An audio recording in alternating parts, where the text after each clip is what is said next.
Curse no more and bear fruit. I'm Julie Castro, your host. Today we're going to talk about change. Now, probably one of the biggest changes anybody can ever experience is becoming born again. And I want to explain this a little bit because actually the term born again can have a really negative connotation.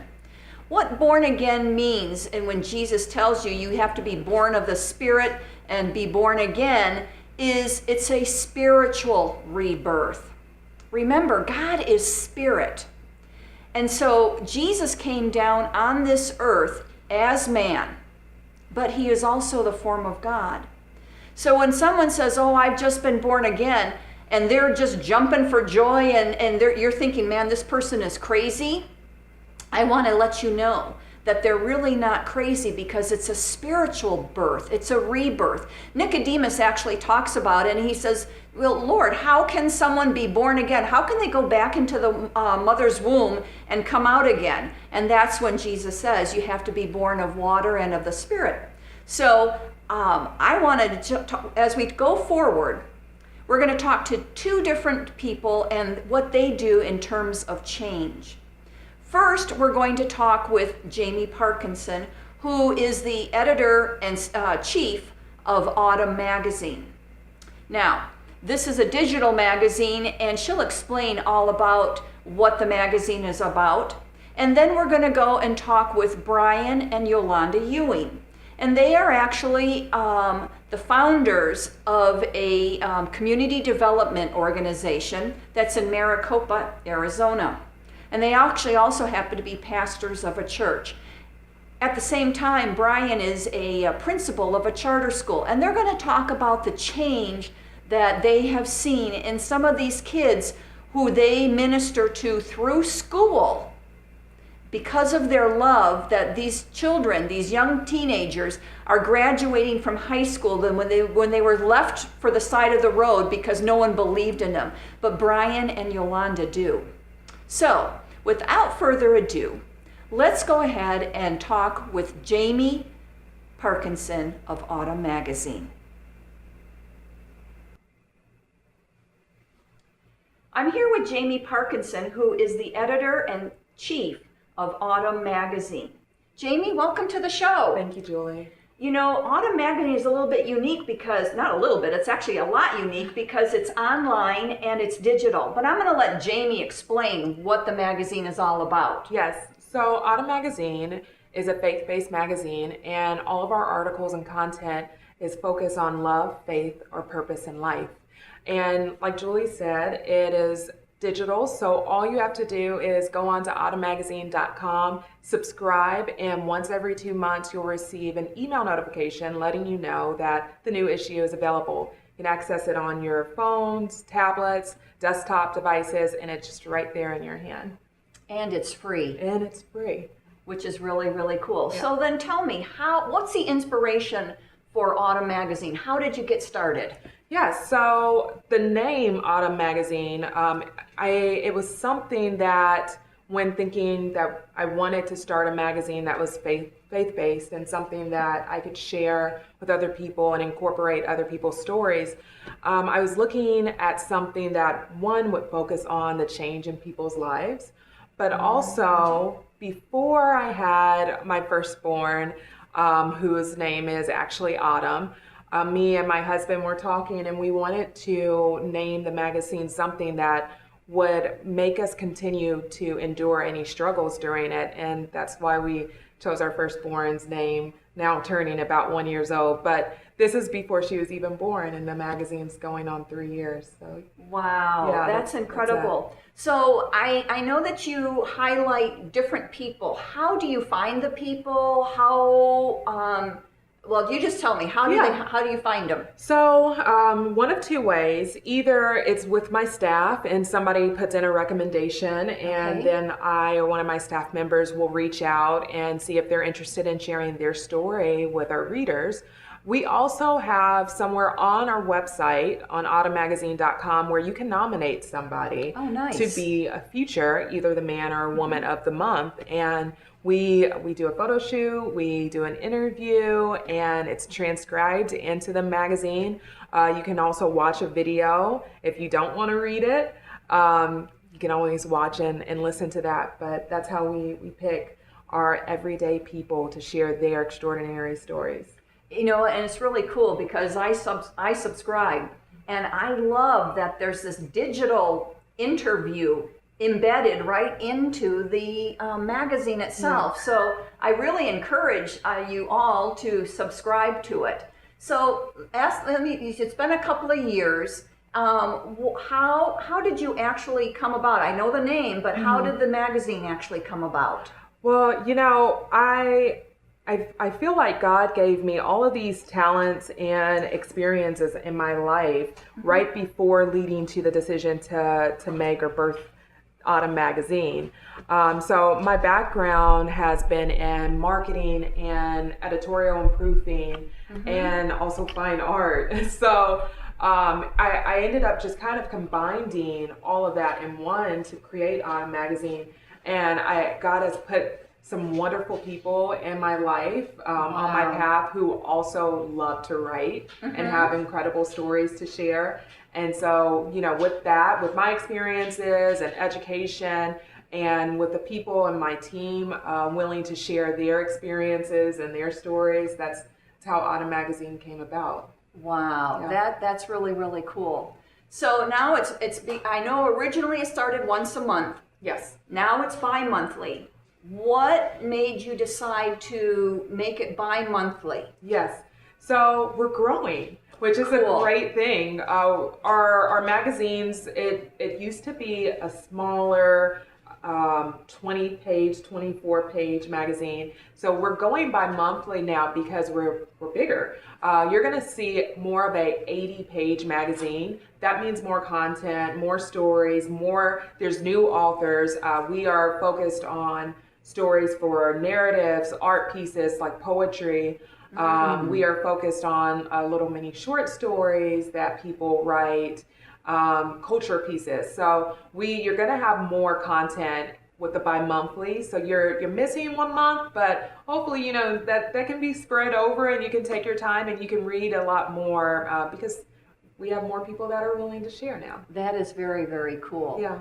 So, you know, I don't know, I really encourage you to sign up, but I also encourage you to submit articles. Yep. Like you said, we know it's faith and love and family. Are you looking for things in particular when an article is submitted?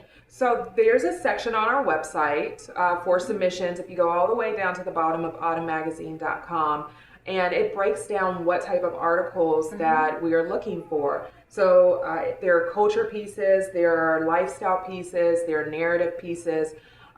We have a monthly email that I send out personally with a specific theme for the month. And so whatever that theme is, which will fall into the love, faith, or purpose in life category, you can submit something based on that. So our last one was 2 are better than 1.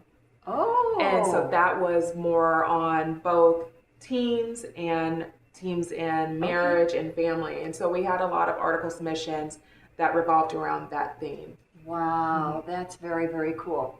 Okay, so this program is really all about change, and autumn means change. Yes. What kind of changes have you personally experienced with the magazine, and also how is it related to your family, that kind of stuff? Yeah. So, you know, change in my life, and it happens often, just like with everybody, you know, with graduating college, meeting my husband, getting married, having my daughter, and for the magazine, there are always things that kind of have bumps in the road. And, you know, I'm very blessed to have people in my life to go to, to be able to gather advice from. And so with the magazine, that's what we're hoping for other people. And if you are having change in your life, big moment changes, then you can actually read some of these stories from other people that have gone through those same experiences. If they're having issues or challenges or questions and they don't know what advice to get from whom, then you can look into the magazine and read about other people's experiences and stories and gather information from them. That's cool. You know, the word says that by the blood of the Lamb and the word of our testimony. So basically, you're believing that some article somewhere is going to touch someone or speak to someone so that they can understand maybe the process that they're in, the lesson that they're supposed to be learning. And so, you know, we always know that God is a forever changing God. He is the same yesterday and today and forever, but he does change us so that we can be the people that he has created us to be. Yes, exactly. So, I've actually found myself having conversations or even within writing articles myself,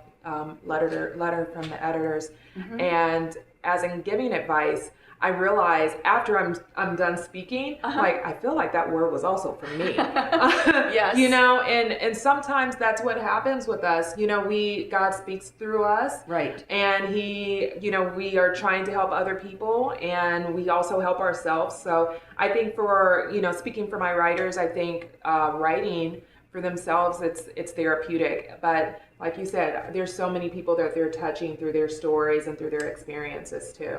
Wow. Well, Jayme, I really appreciate you taking the time to come and talk about change and the change that you've experienced and how Autumn Magazine represents change. And just remember, when you have change in life, it's actually a good thing. Yes. So, Jayme, again, thank you so much. And I encourage you to sign up and subscribe to this free digital magazine, Autumn Magazine. So Autumn Magazine is a really cool way to look at change, and I'm really believing that the Lord will speak to you as you go to read this, something that you're going through so that you can understand the change that you're experiencing. Now we're going to go ahead and move to Brian and Yolanda Ewing. And they are the founders of Families First in Maricopa County. It's a community development corporation. And we're going to talk to them about the change that they have seen and the impact that they have had on the youth in that area. I'm here with Yolanda and Brian Ewing, founders of Families First. Brian and Yolanda, welcome to the show. Thank you. You know what? I'm going to let them explain everything. I will let you know that they are also pastors of a church. But Yolanda, give us just a synopsis of what Families First is about and how it started. Well, Families First is an organization that provides resources for family and programming to give them an opportunity to have a better quality of life. And we started Families First. It was a brainchild of Mr. Ewing when he was dean of students at Maricopa High School, and he saw some of the students that were in need, and then it went to their parents, and as he brought the family together, they shared with him some of the needs that they had, and he felt that he wanted to help them outside of the school setting, more of the social services aspect of it. And so he called me in and we worked together and we created Families First in order to provide more resources and programming for families who are in need. So Brian, when did this brainstorm, I mean, obviously it happened because you saw of your working. When did this start and how did you get going? I was given some information. Okay. That we had approximately anywhere between 300 and 500 children in Maricopa that had no place to live. You're kidding. No. Wow. Only to find out that it was true. And so then I began to investigate. Well, having the job that I had students to come to me not only because of disciplinary reasons, but because they needed someone to talk to that wouldn't tell. Ah, discretion. Very. Yes. And so I started trying to help them in other subtle ways when they would come to school. They needed something to eat. They needed showers. There was those type of things. We found out that there were students that was living on top of the roof of the school. You're kidding. Yes. Oh my gosh. So That's your a- heart obviously opened up, and being a pastor at the same time, I'm sure you just thought what the kids needed and you started moving forward? It was a major need. Wow. It was a major need. So then what did you start doing first? Trying to make sure they had food. Okay. That was the first thing.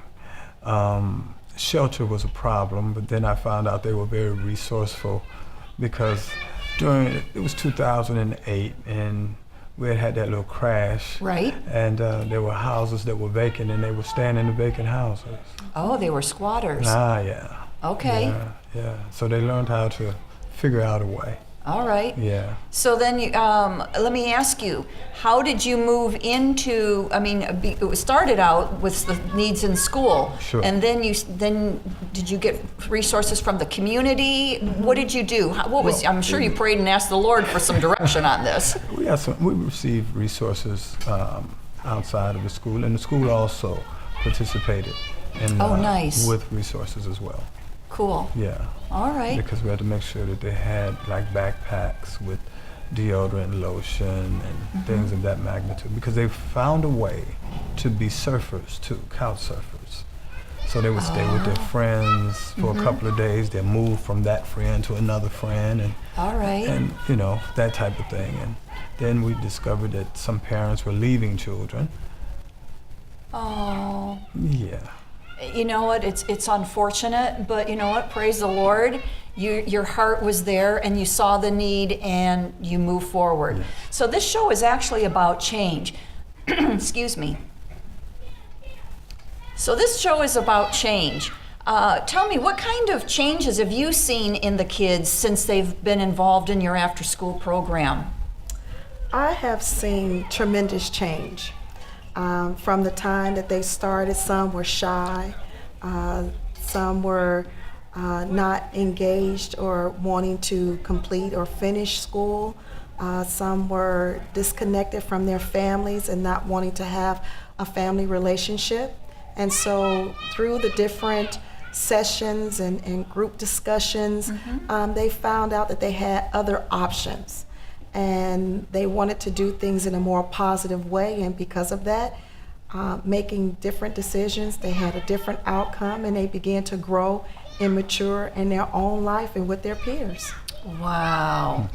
Well, I know that we have some of the students here today, and they're going to talk about their change and what they've experienced because of your love. Really, what it all boils down to is the change happened because you saw the need, your love, your heart was open, and the Word tells us to feed those who are hungry and give shelter to those who need shelter. So, and that you're getting their education behind them, because you know what? As the title of the show, Thirst No More and Bear Fruit, we thirst for knowledge, and it doesn't matter what kind of knowledge it is. If we can have it and we impart it, and that's what you were doing as the Dean of Students. So where are you right now in terms of what the program is doing, and how many kids do you serve? Right now, our program has transitioned. We have partnered up with a group called Be Awesome, the CASA Coalition, and they receive funding through a grant that gives us the opportunity to be on campus full-time. It's a health and wellness program that prevention against drugs, alcohol, and to teach them more about life skills. So now we'll be serving the whole population of students at Maricopa High School. That is wonderful. That's wonderful. Brian, is there anything else you'd like to add to our little discussion here before we talk to the students? For those who are in Maricopa, the answer is in your community. That is wonderful. And you know what? I would suggest anybody who's watching this that's outside of Maricopa County in Arizona, look for programs like this. This is one of these hidden programs that unless you actually live within the community, you don't really know about it. So I encourage our viewers to look outside of their own little scope and see what is actually in your community to help. And youth, if you're listening, look, knock on doors, ask. There are answers and to helping your needs. So you know what? Thank you so much. Let's go ahead and start talking with some of the students. With what I've learned in Ready for Life, I've already gotten a job at the end of junior year, which is ahead of what a lot of people when they usually get their jobs. So with the mock interviews and stuff that I've done with them, I felt fully prepared to go into the workforce with a strong head and a good mindset. The biggest thing I'm going to take from this Ready for Life program would probably be the fashion shows. I've done 3 of these so far, and every year we put on a show for everyone to come and see what we can do. We've demonstrated good teamwork, collaboration, and just overall etiquette. We looked really good. We had Men's Warehouse come and sponsor us, so all of us men, we had good tuxedos on, and everyone comes and sees, and they enjoy it every year. It's a memorable experience, and it's awesome to think that I got to be part of a fashion show. I don't think if you told me I'd be in a fashion show before joining this program, I would have said, are you crazy? I wouldn't have ever thought I'd be in a fashion show, so that was really cool.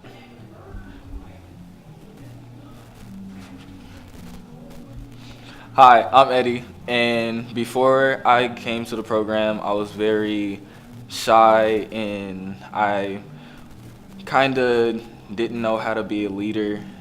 And in dance, you kind of have to be a leader sometimes because you get choreographing opportunities, and they opened me up with me having the opportunity to choreograph at the fashion show and to be able to be my name to be put out there in the programs and to dance other places other than the fashion shows, like special events, concerts for bands, our local bands, for our church members. And they also taught me how to be like a good person and to not be so angry all the time. And it really helped me throughout high school, because you know high school is a challenge and you have people that are going to challenge you, and you just got to learn how to deal with it and move on with it instead of acting in a violent way. And also, me attending their church has been very good because I get to connect with God and I get to help pass it on and invite people to our church and our program, and it's really fun for me.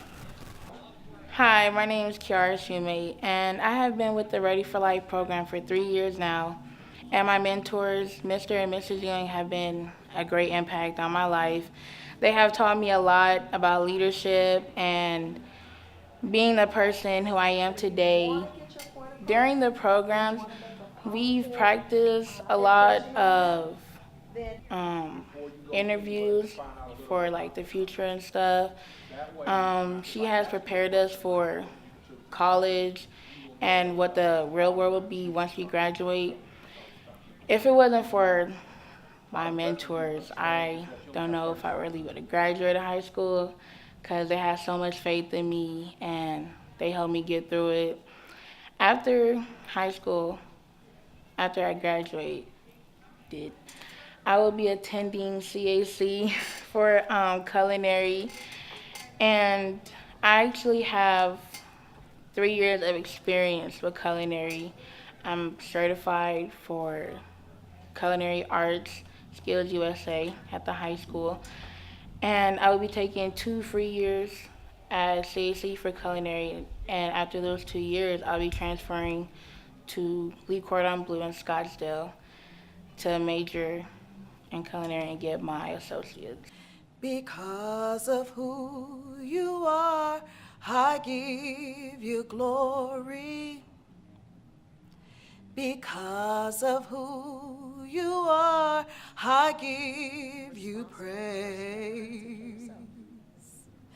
Because of who you are, I will lift my voice and say, Lord, I worship you. Because of who you are, Lord, I worship you. Because of who you are. I want to thank Families First, Brian and Yolanda Ewing, the youth that was here, and even a parent who was here with us as well. So you know what? It is a big family. And you know what? That's what the body of Christ is all about. We're a big family, and we all help one another out. So as I close out today, I want you to remember that read the Word of God. If you've never read the Word of God before, start with Proverbs and Psalms, because those tend to be easier to read if you've never read. Ask for a spirit of wisdom, knowledge, and understanding. God will answer that so that you will understand and get the revelation of what the Word and what He's trying to speak to you. As with Brian and Yolanda, they share and show their love through this program, and they're making a difference in the kids' lives.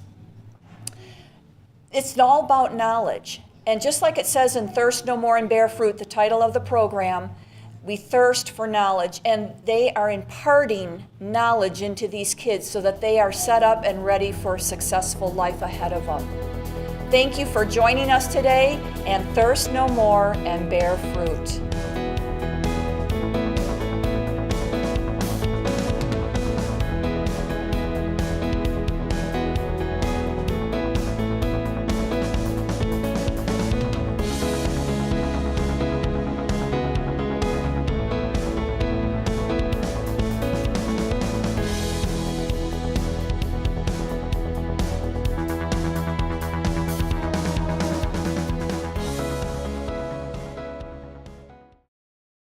Because of who you are, I give you glory.